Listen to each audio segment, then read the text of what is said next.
Imagine que amanhã, por causa de uma guerra, 80% dos homens do Brasil sumissem da face da terra. É exatamente isso que aconteceu com o Paraguai entre 1864 e 1870. E a história foi contada quase sempre pelos vencedores. O Paraguai de meados do século XIX era uma anomalia no continente. Enquanto os países vizinhos se endividavam com bancos europeus, o presidente Francisco Solano Lopes comandava uma nação isolada, autossuficiente, com o mais bem treinado exército da América do Sul. Mas o que viria depois mostraria que grandeza e desastre podem ter a mesma origem: o orgulho de um homem. A fagulha veio do Uruguai, uma guerra civil entre os blancos, aliados do Paraguai, e os colorados, apoiados pelo Brasil. Solano Lopes entrou para defender seus aliados e para expandir sua influência regional. Mas havia algo mais embaixo da superfície: interesses britânicos, bancos internacionais e uma Argentina que queria os territórios do Chaco. Alguns historiadores chamam de Guerra do Capital, outros de tragédia inevitável. O que deveria ser uma campanha rápida se tornou 5 anos de carnificina. O Paraguai, sozinho, resistiu à maior potência militar da América do Sul. Quando os adultos acabaram, vieram os adolescentes. Depois, as crianças.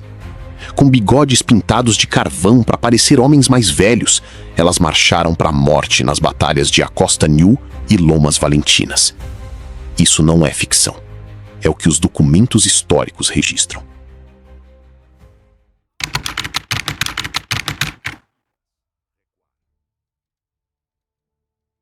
A Batalha do Riachuelo foi o confronto mais decisivo da Guerra do Paraguai e a maior batalha naval da história da América do Sul. O embate travou-se no Rio Paraná, próximo à foz do Arroio Riachuelo, na província de Corrientes, Argentina.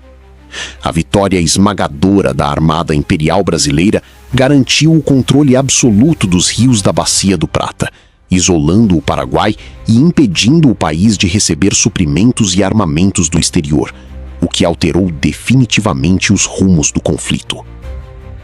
Em 16 de agosto de 1869, na Batalha de Acosta Nhu, o Paraguai lançou ao combate seus últimos defensores.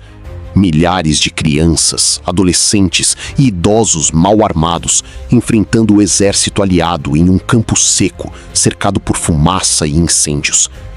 O massacre transformou o campo em um símbolo da destruição final do Paraguai, marcado por desespero, coragem e tragédia humana. Nas colinas isoladas de Cerro Corá, ocorreu o último confronto da Guerra do Paraguai.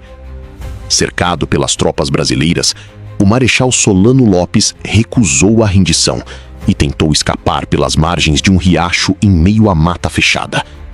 Exaustos, famintos e reduzidos a poucos sobreviventes, os soldados paraguaios lutaram até o fim sob fumaça, tiros e gritos ecoando pelas montanhas. A morte de Lopes encerrou oficialmente a guerra, deixando um país devastado e marcado por uma das maiores tragédias da América do Sul. Quando a poeira baixou, os números eram absurdos. O Paraguai perdera entre 60% e 70% de sua população total. Dos homens adultos, estima-se que sobreviveram apenas de 10% a 20%. O país perdeu territórios, soberania econômica e foi obrigado a contrair as primeiras dívidas da sua história, com bancos britânicos. Um povo inteiro foi colocado no zero. O Brasil ganhou a guerra, mas também saiu transformado. O conflito fortaleceu o exército, a ponto de ele derrubar o próprio império 20 anos depois. A dívida de guerra endividou o país por décadas. E a escravidão ganhou um fôlego extra. Ex-escravizados foram mandados para a frente de batalha com a promessa de liberdade. Muitos morreram antes de receber. Vencer também tem seu preço. A Guerra do Paraguai não é só história, é um espelho.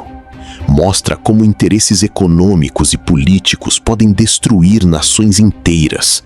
como a narrativa do vencedor apaga a do vencido.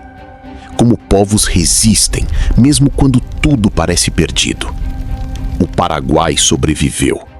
E hoje, 150 anos depois, ainda lembra e ainda chora o 16 de agosto, o Dia das Crianças.